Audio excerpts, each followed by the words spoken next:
year of efficiency. No, we officially don't, actually. All right, who's up?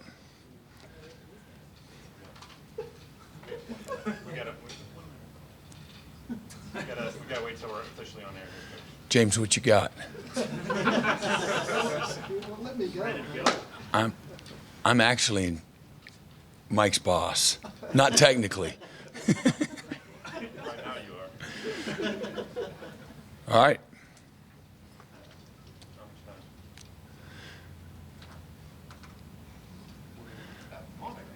Like, we're going to make him wait on us this time. Sorry, Coach. It's all good. Yep, everyone in the first row.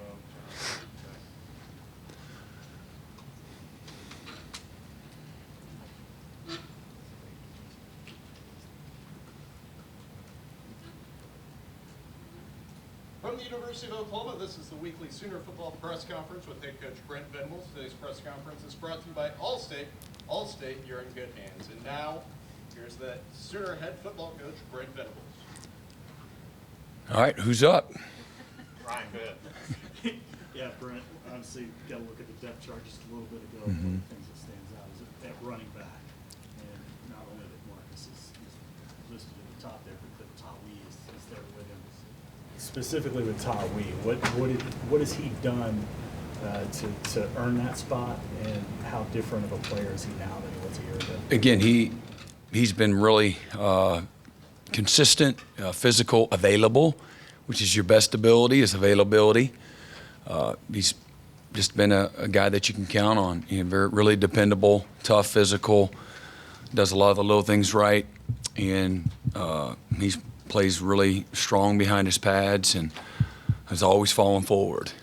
So those are the reasons why he's created opportunity for himself.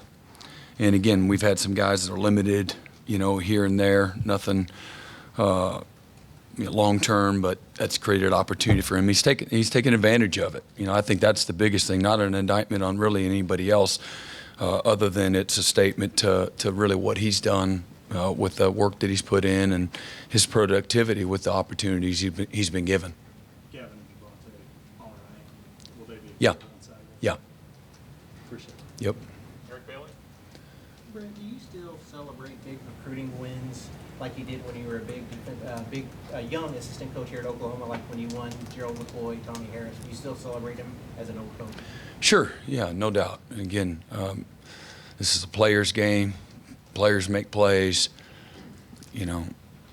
My job is to recruit and have the best, strongest roster we can put together. And anytime you get, an elite player, you put a lot of hard work into the process.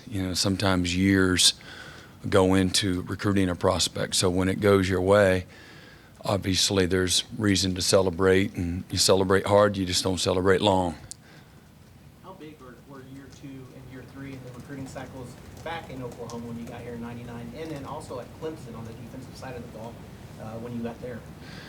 Well, again, I think year 2 and year 3, to your question, is about development with players that you do have, and creating credibility with that, and that allows you to recruit better players, develop relationships, show a body of work that is worthy of the attention of recruits. But as you know the story, you've already watched the movie here at Oklahoma, and what we were able to build. And then again, to a certain degree, took a young roster at Clemson, and with some early success, we were able to recruit at a pretty good level. And again, a few 5-star type guys, but many 3-star type guys that became exceptional players. And I think evaluation process is critical, and that we don't recruit off the top ranking list. That's not where we start at all. And we really try to utilize our camp as an opportunity to evaluate. We don't run a combine. We don't run 40s. We don't measure them. We don't put them on a scale. We do football and try to evaluate people. And that's a big part of all of it, is finding, the most talented guys that also are great leaders and guys that love the game and love the work and have a sense of maturity to them and have a good support system, all those kind of things. Mm-hmm. Okay, we're just going to go down the line here. Jenny? Hey, Brent, Reggie Pearson. What was it about him that initially intrigued you to bring him in as a transfer? And what role do you expect him to play in your secondary? Instincts, physicality, experience. And then once you visited with him, very mature, focused, driven, quiet, just about his business, so felt culturally it would fit in. Never asked for any guarantees whatsoever. Just wanted a fresh start, wanted an opportunity to play in this defensive system. And he had his dad was amazing. He's one of those perfect dads. I'm not sure what he's waiting on. He was standing right there. I'm not sure what he's waiting on. If it was me, I already signed up. And that was kind of how that recruiting process went. It's usually never that easy, but his dad had been a big fan of our defensive system for a while. So that really, that helped. You've got a guy with that age and also the number of starts that he has. What can that bring, do you feel like, to that free safety position? Just consistency. That's what wins for you. A guy that, I'll take that over anything. And when guys are going to do what they're supposed to do, when they're supposed to do it, how they're supposed to do it, not try to make a play, not try to guess, go through their process and, let the defense work for you. That's really what we go through. It's not real complicated. Mm-hmm. Gary? Yeah, Brent, you're a year and a half into this and taking on the role of head coach. You'd always been involved with the defense. You're still involved with the defense. Critiquing yourself, where do you think you needed to improve on, and what are you doing different in terms of balancing those roles? Just be more efficient, overall, be more efficient. So to me, trying to not do what I know how to do as well as I can do it. Kind of being involved isn't where I need to be. I need to be completely involved defensively. Not that they need my help, but that's what I know. That's how I got to this position. And I think a year ago was certainly involved, but not to the depth that I felt like I needed to be, after evaluating all of it. So it's going to be a collective thing, just like every other defensive staff I've ever been a part. The success and decisions, it will be collective, a collective effort, and everybody has their role. But this is something that I feel like that's one area that I know without question, I can do a good job of just being another a voice, another mind, and another body, an able body to help out. Your relationship with Ted, how was it last season? Is it going to be any different this year? No, it's great. Yeah, no different whatsoever. Ted's one of the reasons Ted is here, just because of his depth of experience, both as a coordinator, a head coach, and a bunch of different conferences, 3 different conferences, and he knows what it looks like. So, but he understands what being a great teammate's all about, which is, again, I expect that of all of our staff. It's vital that we have a staff that cohesively understands that and sees eye to eye that way. So it won't change any. George? Yeah, hey Brent. Justin Harrington obviously has had a really unique career path here. What has he shown to earn a captain role and also a starting role at Cheetah? Again, consistency, his work ethic, as a vocal leader, competes at an incredibly, high level. He's been consistent, as I said, with his body of work and his commitment to understanding the details, and then consistently has made plays, since we started back up, both in the spring and the summer and then, in fall camp. But he's long, he's athletic, he's explosive, super aggressive, he can tackle. He's really starting to understand all of it around him, which is how he's coming into his own as a player as a result. Ryan, all right. Talking to Ethan Downs last night, since working under you and Coach Chavis, he's talked about kind of this passion for coaching. Right. What have you seen as far as him being able to work with the young guys, that defensive end room, to help not only bring him along, but them along through the spring and summer? His football IQ has really improved, and again, a year ago at this time, he's just trying to learn the plays himself. So he's worked incredibly hard, and as well as all those guys, just in understanding not only what they do, but why they do it. And that's a very empowering thing as a player. You play at a different level of confidence when you understand the why behind it and maybe what the other guys around you are doing. So he's paying it forward. He's got a servant heart naturally, and so that's not a surprise. To see him as one of those older guys, if you will, helping out the younger guys, and trying to get them to the shortcuts. And that's what you want to build from a stability standpoint on a roster. That's what it looks like. We'll go down the line on the left side, starting with James.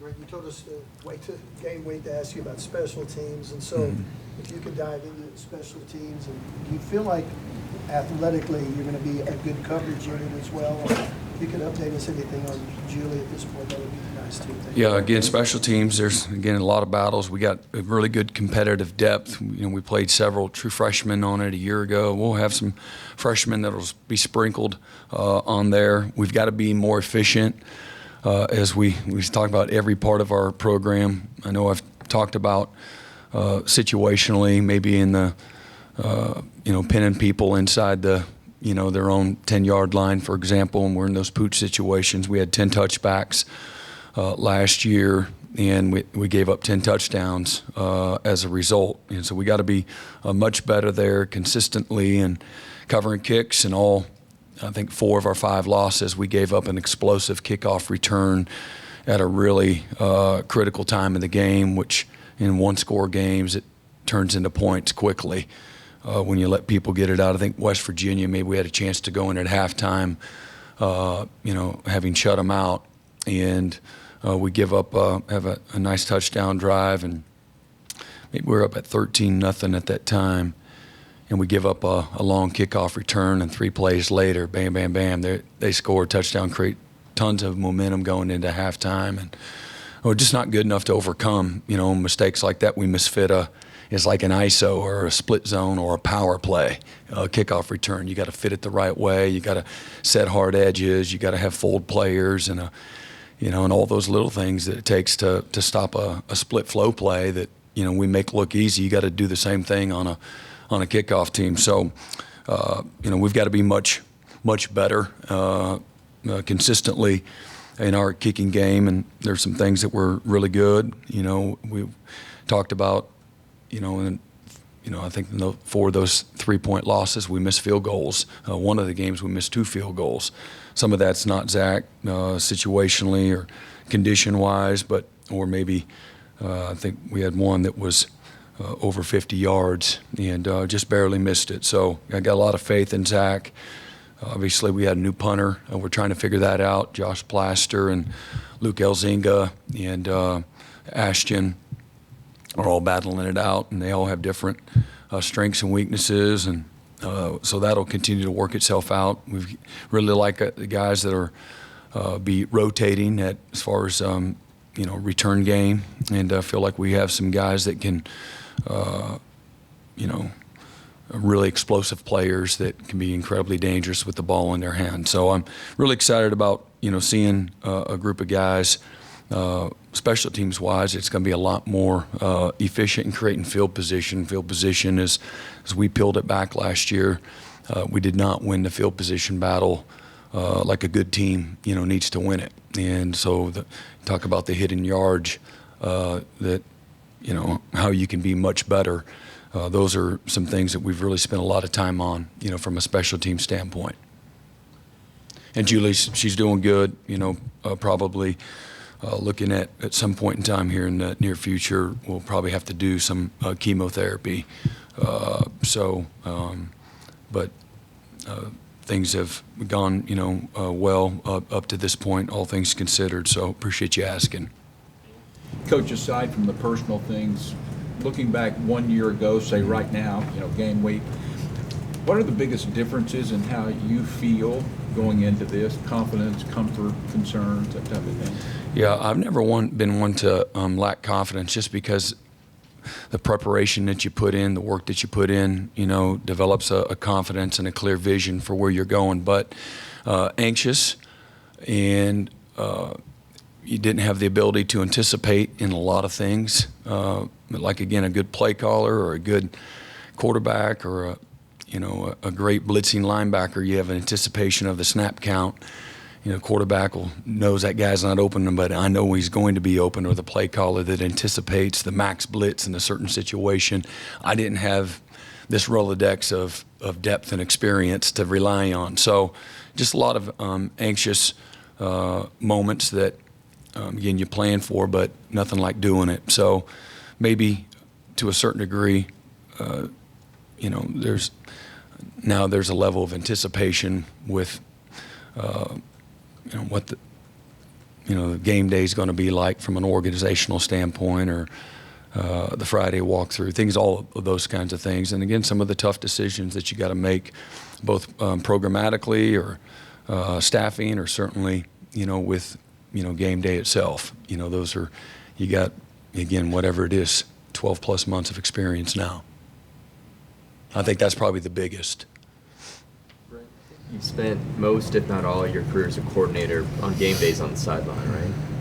What did you like about that vantage point, about the communication you could have down there that kept you down there? Yeah, I'm a people person. I like to, you try to get into a lot of those conversations and challenge the emotion, the intensity, the passion of it, leading people in those moments. I like to do that, and I like to look in someone's eyes.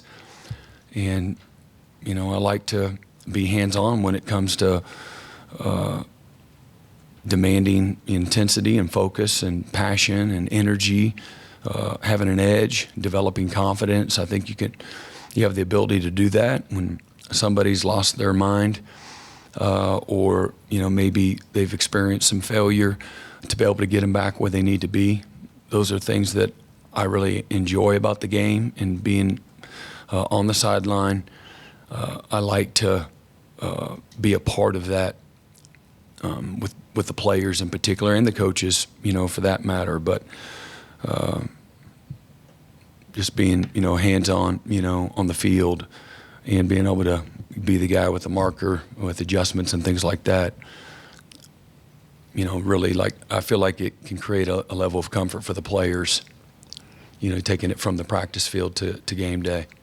From year 1 to year 2 in your current job as a head coach, what did you learn, and maybe what did you identify in the offseason as it related game management, clock management? Golly, I think I've answered that a lot.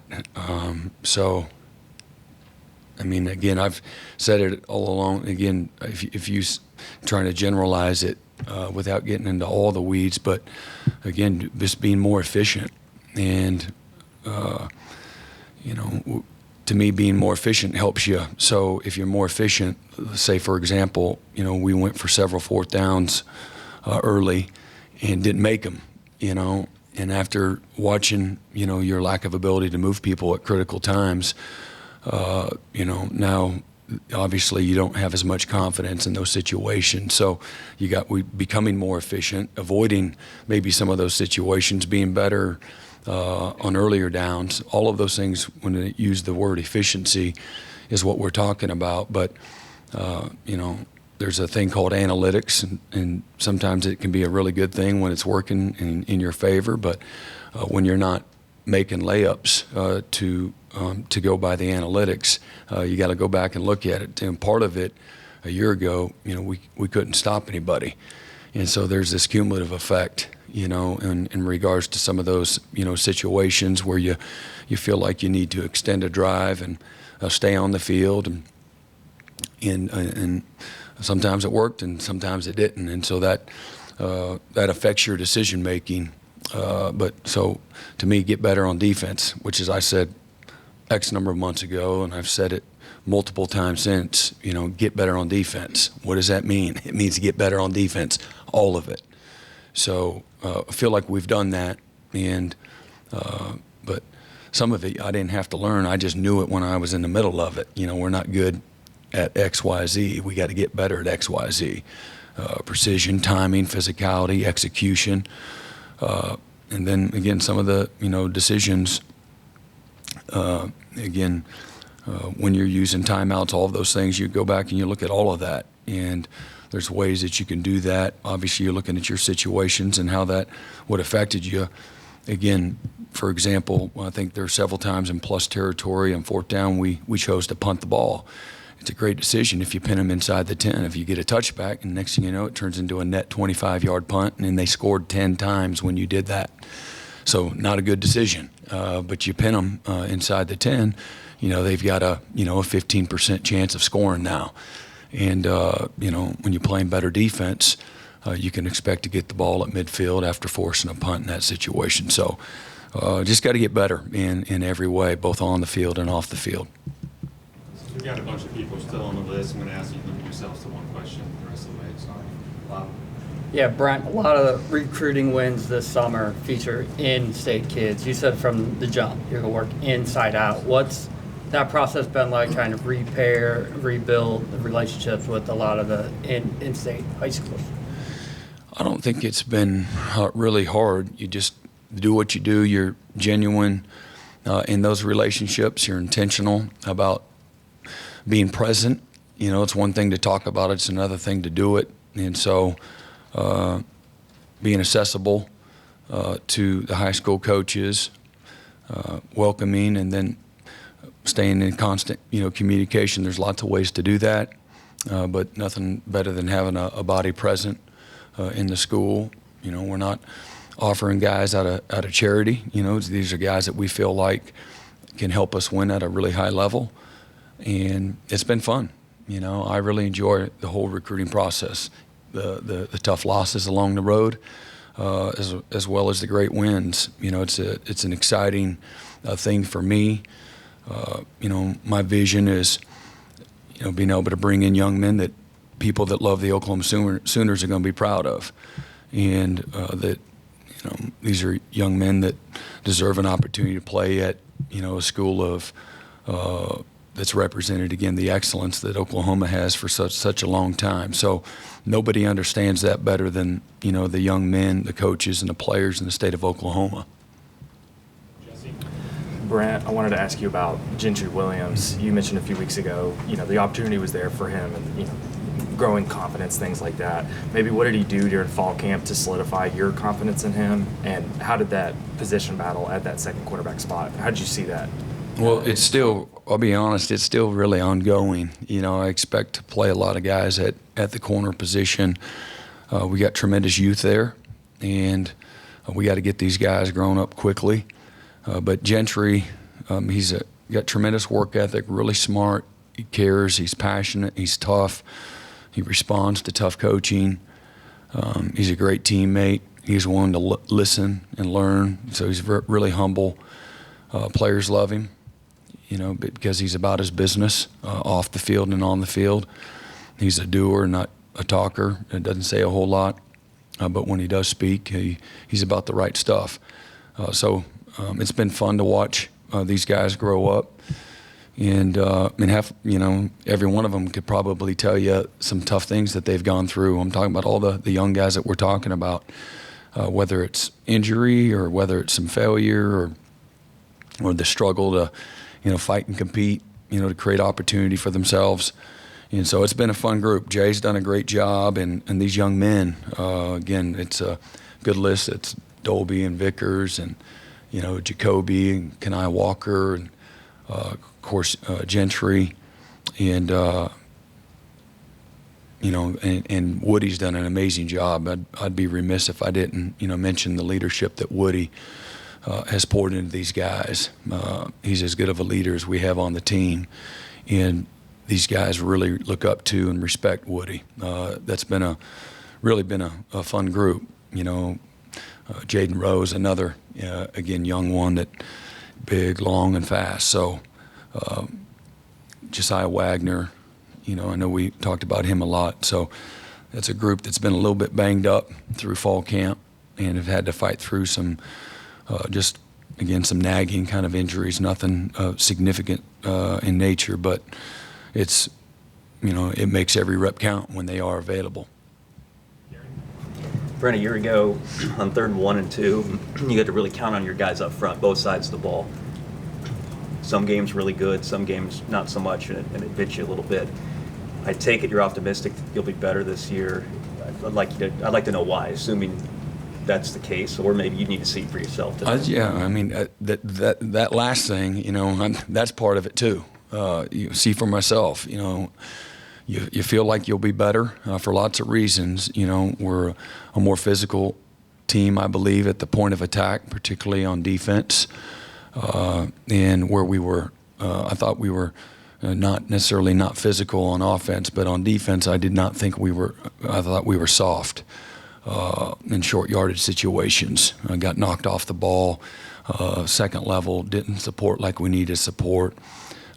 So a lot to, not be real happy about. But I think we're more knowledgeable as well as more physical. Our football IQ's improved, and so those are if those aren't, those are as good of reasons as you could possibly, come up with. And we got to be better at the point of attack. There's no question about it. But I do feel like we've helped ourselves with the development of the guys that are on our roster, and with some of the portal guys that we have brought on. Since you've been here, a lot of people pay attention to recruiting classes with portal guys, and they got to play a role. But you named some guys, whether it's Marcus Major, Justin Harrington, of course Ethan Downs is all conference preseason. Some guys who've kind of been here who are going to play some key roles. How important is those guys who've kind of been here, been through some stuff, that they play a part? Yeah, it's critical. That's our experience. It's critical, and this is a game of development, and it's what it's all about. And you can't fail in development but do great in every other thing and expect to have a good football team. Development is foundational. So those guys being a better version of themselves, those guys that you're talking about, to me it's everything to completing the team. Just because you take a highly recruited guy out of the portal or a highly recruited guy out of high school doesn't make you better necessarily. What can they do? How can they execute? How can they, are they have the ability to play with aggressiveness and confidence? So all of that goes back to, the coaching part of it too. It's a two-way street from that standpoint. But they play a big part into it. Really counting on, whether it's again a Stutzman or it's a Woody or it's a Key Lawrence, Billy Bowman, again, Ethan Downs, Harrington, all those guys. They're a critical part of all of it. Let's go to the far right, second row, John Hoover. Yeah, Brent, every position battle is probably fun for the coaches to some level, but when you've got one that lasts all month, throughout the spring, all summer, goes through all of training camp, and comes down to the wire like cheetah and cornerback, is that like more intense? You get more eyes on film, you get more eyes watching them in practice. Can you kind of describe that process when it's real close like that? I don't know if it's more. I think that you should put the same intent into all of it, whether it's, you don't have quite as much competition because it's really about making guys better. Sometimes you happen to make multiple guys better where you have a little more depth, but it's all about improving guys, and, getting them better, developing, correcting, teaching, coaching, scheming, strategizing with everybody. But to me, it just, I think it's more exciting, for the players too. I think they understand there's more of a sense of urgency, that the competition brings out the best in everybody. Every play matters. And, I think it's a quote unquote luxury to have, multiple starters, co-starters. That's not a bad thing. And you got to have the right kind of guys that can handle that, that are, again, we-centered and team-centered, not me-centered. So that's a big part of it too, and I don't take that for granted at all. I think that's inherently, as humans, we're selfish by nature. So we got to do a great job of nurturing, the team aspect and getting our guys to buy into whatever your opportunity is. Make the most of it. Be ready, and and maximize the moment when you have your opportunity. So that's, I don't know if I answered your question, but it's not a real what's that like. It's constantly ongoing. Quick follow-up on Tawi. Is he still a walk-on? He is. Mm-hmm. Thank you. Yep. Thanks to John. We'll go to Justin. Hey, Brent, I want to ask you about Billy Bowman being back on kick returning game. Just for a guy like him who I've heard missed time last season, just how much of that decision is gauging how comfortable he is with being back there, and just what have you seen out of him in terms of his willingness to be a part of that? Billy's willingness? Yeah, I mean, Billy begs to be a part of it. And again, he's incredibly explosive. He's wide open. He's got great instincts for it. It's very natural. He can really accelerate and run through trash. So, I know he got banged up last year. We've got a little more depth there. And again, we lost 5 games by 1 score. And so I don't think we're in any kind of position whatsoever to, let's save him. Save him for what? We're trying to win. And we just talked about field position was something that we didn't win. We were actually very poor last year in creating field position. And it's amazing what an additional 2-yard average can do for you, winning and losing, and scoring and not scoring, what that'll do for you. And that's a real thing. So, we want all the weapons that, we can have back there to, to score and create field position. Mm-hmm. Brent, on the D line with Rondell, what attributes have made it so easy for him to come in and lead and win his starting spot? And what's impressed you most about Jonah's transition to tackle? Yeah, Rondell is again, he's physical, he's heavy-handed. He's got a lot of natural ability, good instincts. He's played a lot of ball and experience. So again, he knows the difference between max protection and a zone cutoff play. So he can key out quickly on a max pro. He knows when it's going to be a boot as opposed to a split flow play.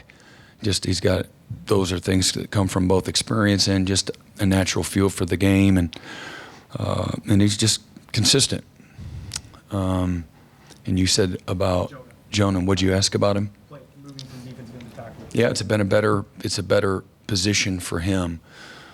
For his physical attributes. Certainly he's added a little bit of weight, but he plays quicker inside and uses his hands well and plays with good pad level. He's been really good inside. So it's been a win-win with the addition of some additional edge players. It's made us better. And then Jonah's a guy that's a great leader. And a year ago, I don't think that we had great leadership inside. And, every defense, it starts, if you're going to have a good defense, man, you got to be strong and, up the middle of the defense. And, there shouldn't be any position that doesn't have great leadership, in my opinion. And so we needed to get better there, And so whatever great leadership means, it doesn't mean a guy that just shows up every day. I'm talking about guys that strain, guys that lead, guys that bring out the best in people around them, guys that like to compete, guys that like to be the example. They handle tough, hard coaching. They handle adversity well. They're going to be a model of consistency. Those are all leadership attributes. And we needed to get better there. And that's not the only position that needed to get better, but you asked about that position. I feel like Jonah takes the, that part of his game and his things that are his strengths and made that group better, as well as some other guys. Thanks to Mason. Tom? When you have an established quarterback like Dylan and then bring in a player of Jackson's caliber, how do you kind of balance finding the opportunity for Jackson and getting him some experience without rushing his development? And do you take anything away from what you saw firsthand when you were at Clemson and had a couple of those guys comfortable you on staff? Yeah, I mean, again, you want to develop your roster, and so guys got to play. So you got to have a game plan for it. Get guys ready. I mean, he's our number 2 quarterback, so we don't have any other than the spring game. You don't have any real game experience, and you don't want the first time that they're in a real game to be when you don't have any other options. So we've got to do a good job of managing that, and there's collectively all of us have a kind of a vision for what that's going to look like at the appropriate time. And but Jackson's a hardworking, smart, instinctive, highly skilled guy that has a tremendous ceiling. He's not. He'll be the first one to tell you that he's got a long ways to go to be where he wants to be, but he's willing to put the work in.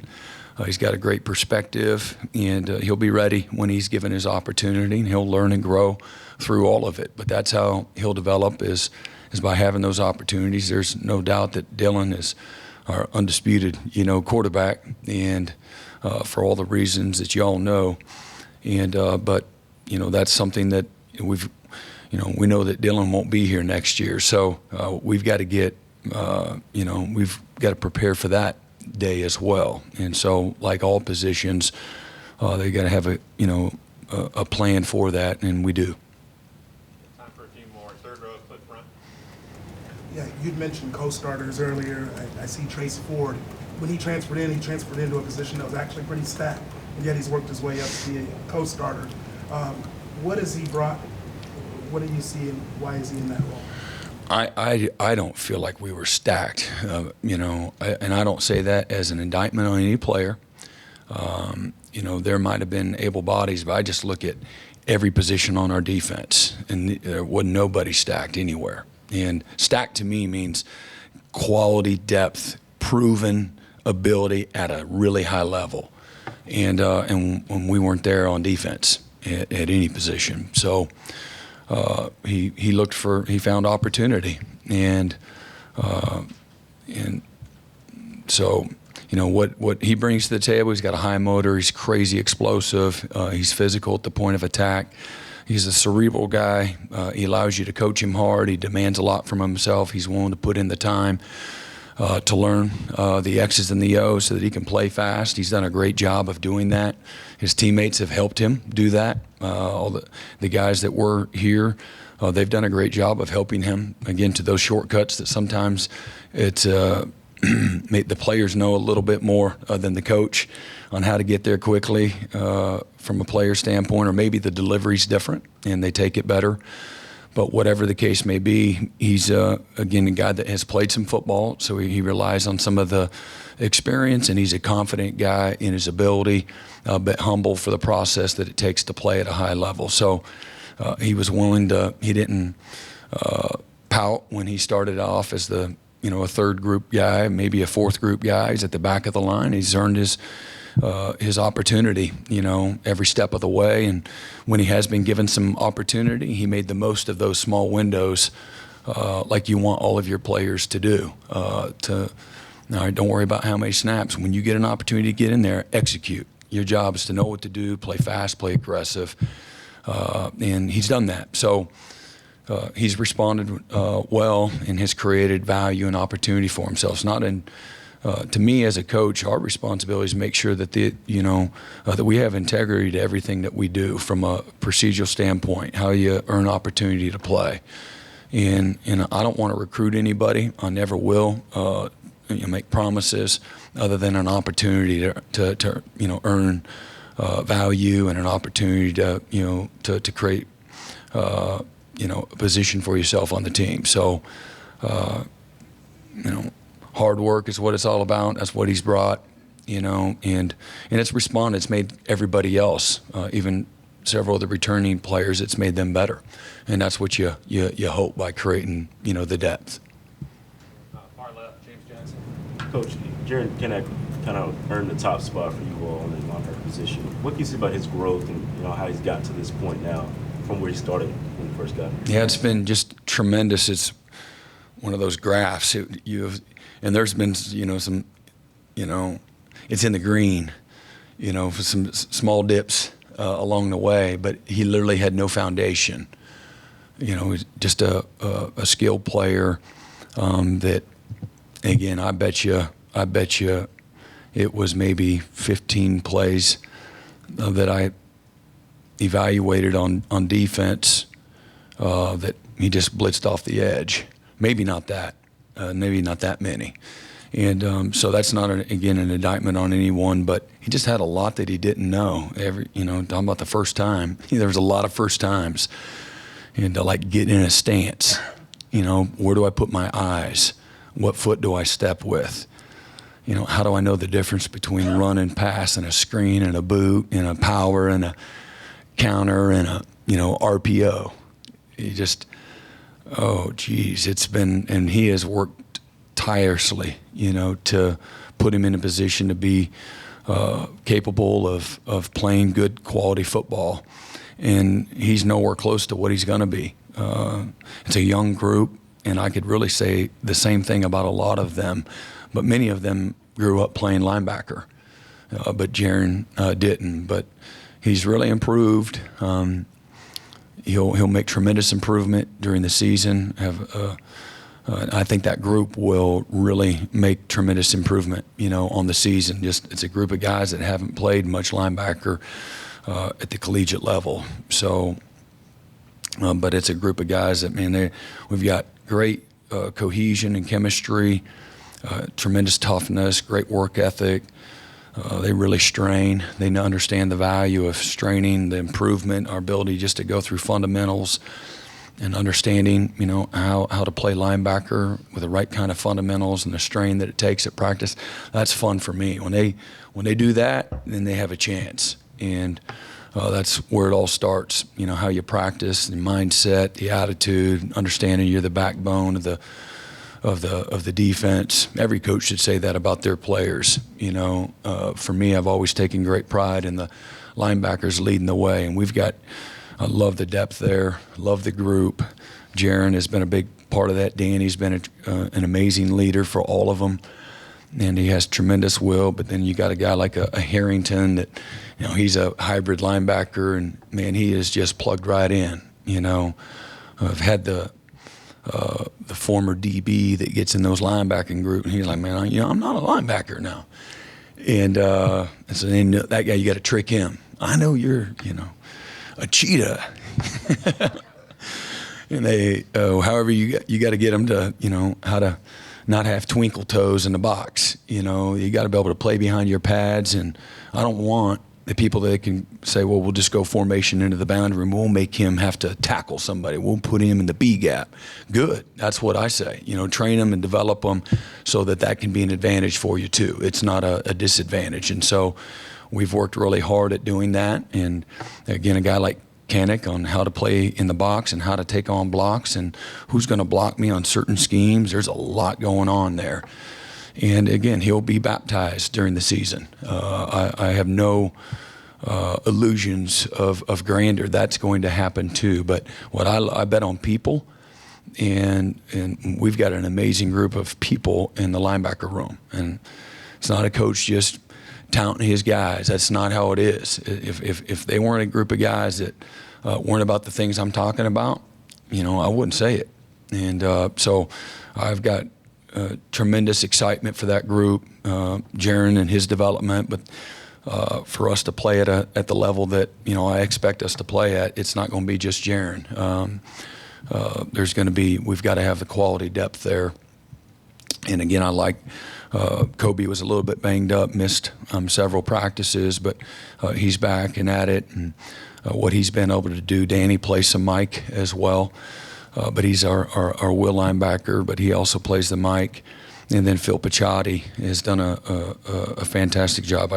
Connor Neer, he's really done a great job of jumping in the competition and being humble and fitting. That can't be an easy thing for a guy that was a 4-year starter, a multi-year All-American, a multi-year national champion, to give up a lot to come and to have to start over and learn in many ways. I love that. His courage and his confidence, his toughness in doing so, that's added value to our group, but it also made everybody else up their game. And all right, good. Was the intent, make everybody better. And if something happens, whether it's injury or we lose our mind temporarily, which will happen occasionally. I mean, you have a guy, like a guy like a Connor Neer can go in there at any point in time in a game and do well. So excited about, what he brings to that group as well. And then you all saw, Kip Lewis out here, in the spring game. He's a ball magnet. He knows where that ball is. His only thing that's, kept him back, he's just not a big guy. He's got a nice frame, 6'2", broad shoulders, but, 212 pounds. But he plays bigger. He's a guy that plays bigger. He can really strike, and his timing and his ability to, speed to contact is different. And then you got Lewis Carter, Shane Witter, and some other guys that really like to run and hit. So, again, we couldn't have these conversations a year ago at all. And we tried to find 3 guys that could line up and play linebacker, and we really didn't have, backups a year ago. So Jaron's in a much different place. He played outside. I wanted to have the 3 freshmen that we brought in a year ago not back each other up, knowing that, okay, probably in due time, one of them's going to have to move. But so last year, because we didn't have depth, we put Kanik at the Cheetah, and we put Kobe, who's played his whole life as a middle linebacker, at middle linebacker, and then we had Kip Lewis at will. And so Kobe and Kip are still at their positions, and we moved Jaron, inside with the addition of, Harrington, McCullough, Sammy Omasigo, Pearson, Bowen, all those guys. We have time for 2 more. Yeah. Let's go to Colton and then Curtis. Colton. Brett, just wanted to ask you, provide an update on a couple guys that were rehabbing and recovering during fall camp, or any other injury updates before Saturday. You can't be general. You got give me something specific. Jacob Sexton, Walter Rouse. Yeah, Walter's, he's on there as a starter, and he's doing great. Really worked hard to overcome his just rehabbing, and so he's been fantastic since the start of fall camp. And then Sexton is really close to getting the green light, and we just want to make sure he's had no setbacks whatsoever, and we feel really good about his progress. Probably would be available here in the next week or so, and then we do feel good about guys like Caden Green and Jake Taylor, Parks, his ability to play tackle as well. So we just we want to be very patient and not put Jacob in harm's way, even though he gets a full release. Again, typically speaking, on an ACL, it usually takes you about 12 months. Everybody's different, but 12 months to get back to where you were from a confidence, from a strength and flexibility. And so we don't have this 12-month plan, but just want to be mindful of that, and then losing a couple of tackles after this year, in all likelihood, what that, we're just trying to play the long ball, across the board. Curtis. Brent, the tight end room looks a lot different than this time a year ago. How do you feel about that group? Feel good about it. Again, Stogg, is a guy that's played again a ton of football. He's a great weapon in the throwing game, and does a good job in, putting a hat on people in the box and out on the perimeter, and really can be a great weapon for us. And then, Blake Smith is a guy that's got, again, experience, and then and familiarity with Joe John as well. going to have some guys, after that. Well, a year ago we had the 2 tight ends, Daniel Parker and Braden, and that was it. Their forte was really physical. They were really physical players, and these are guys that really catch the ball well in space and can do some things in a passing game in addition to the things we need them to do in the run game. And then after that, you don't have a lot of experience. Again, we've talked about that several times, just in regards to some guys like a Llewellyn and that's been banged up, and Caden Helms as well. Josh Faniel and Cade McIntyre, 2 guys that haven't played a lot, but we're really excited about. They got good size to them, and they're athletic. They don't know what they don't know yet, but they've been given a lot of opportunity in fall camp to develop and be ready to play. So you'll see them, both in teams and in different packages. Thank you, Coach. All right, y'all have a good one.